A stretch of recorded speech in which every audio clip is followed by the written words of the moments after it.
Let's go for a little ride.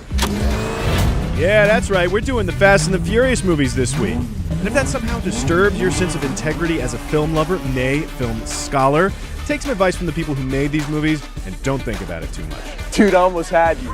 Relax and just try to have a good time, all while your brain dies a little. Here are 7 things you didn't know about the Fast and the Furious. Probably.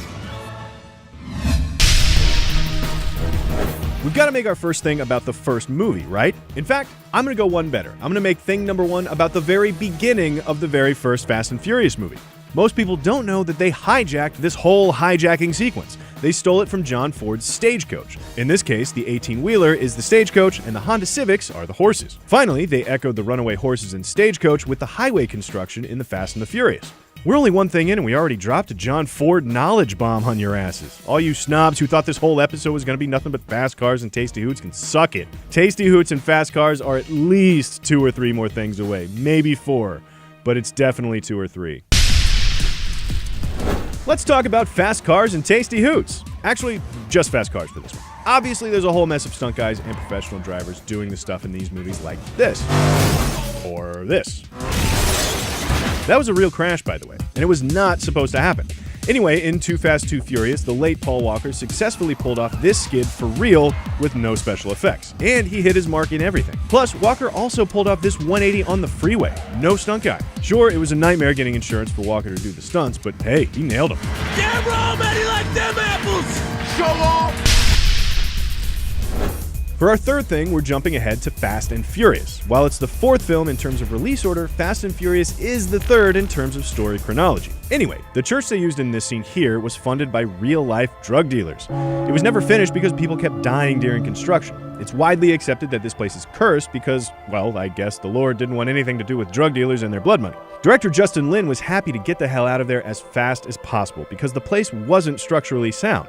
And, the place being cursed wasn't that awesome to deal with either. The one good thing about shooting there was they found an orphaned puppy behind the church. He was only about 5 inches big at the time, but Lynn adopted him and he grew up to be a big, healthy, crazy dog. We couldn't find a picture of the actual dog he found, but hey, this dog's pretty cute, right? Next thing. Help me. It's for my team, you son of a bitch. Let's move on to Fast 5. And since this is the one where they added The Rock to the franchise, finally, because obviously these movies needed The Rock, let's make it about him. Actually, let's make it about the guy who actually got blown up in that shot. Because it wasn't The Rock. The guy getting exploded is Tunaway Reed, The Rock's stunt double and cousin. He got pretty close to the explosion for this shot, safety precautions or not, that's pretty badass. In fact, he's such a badass that he doubles for his cousin, The Rock, all the time. Seriously, check out his IMDb. Ha! Baywatch Nights. There's your Tasty Hoots. The label says no driving and no brain surgery tonight. Moving on. Hey, so you know how the Fast and Furious 6 was unusually long at 2 hours and 11 minutes? Especially for a movie where they probably didn't bother to write a script. Ride or die. Ride or die. Well, that's because it was supposed to be 2 movies. Justin Lin intended for the story to be split into the final 2 chapters of the franchise. He wanted to call the 6th one The Fast, and the 7th and final film was supposed to be called The Furious. The decision was made to cram everything into one film instead, which they marketed as Fast and Furious 6. However, the official title of the film is still Furious 6, at least as far as Justin Lin is concerned. The mashing together of the 2 movies does explain why there are 2 massive sequences basically back-to-back toward the end. This part with the tank was meant to be the end of movie 6, The Fast, and then this plane sequence was going to be the end of The Furious. Although, and this is a bonus thing you didn't know by the way, the plane sequence had been on Lin's mind since he was working on the 5th installment.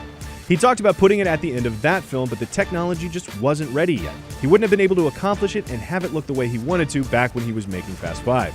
Which is, of course, the old James Cameron defense. Well played, Justin Lin. Well f***ing played. Hey, you talking to my girl? Well, she was just admiring my ride. See, now we can do a thing about Tokyo Drift.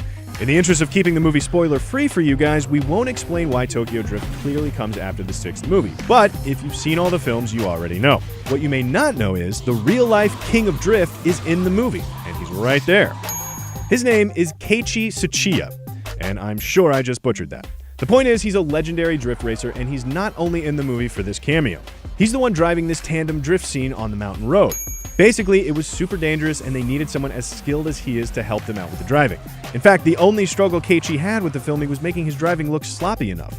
For this particular scene, the driving is supposed to be messy. Well, Keiichi was just too good at drifting and too in control of the car, which was making the driving look far more professional than it was supposed to. I can't say that my boss has ever said anything about me doing my job too well, but I'm sure that's just an oversight. Just when you didn't think it could get any better, huh? Here we go. All right, you know what this is. It's our 7th thing and our final thing, so it's our thing about the 7th and final movie in the Fast and Furious saga. Except it may not be the final movie, because fool me once, shame on you, but fool me 2 or 3 or 4 or 5 or 6 times, and you've got a franchise that's pretty much a license to print money. So yeah, they're gonna make 3 more, I'm sure. Anyway, what you may not know is, Furious 7 is the first movie in the franchise that does in fact take place after the events of Tokyo Drift. So in a way, this is technically the first movie in the series that isn't a flashback since 2006. It's also the first movie in the series not directed by Justin Lin since John Singleton's Too Fast, Too Furious from 2003. And Furious 7 is the first one since Too Fast not to feature Sung Kang as Han. By the way, this Han is actually the same Han from Better Luck Tomorrow, Justin Lin's 2002 indie film that put him on the map. The ladies ready? Since Han chain smokes in Better Luck Tomorrow, and they couldn't have him do that in the PG-13 Fast and Furious movies, they just made him a constant snacker instead. Boom! Bonus snack time thing you didn't know. Well, we made it through 7 things, and with minimal mention of all the hot cans in these movies. Hot cans, tasty hoots. They're all the same to me. But if you guys like this, then hit us up for a part 2. There's 7 of these movies, so we easily have enough things to do this again. And again. And again. And we can also go ahead and announce that we're going to do a trilogy, because that's what you do. Thanks for watching. Be sure to check out Cinefix.com and subscribe for more true-ish things about movies, and sometimes cars and boobs, right here on Things You Didn't Know.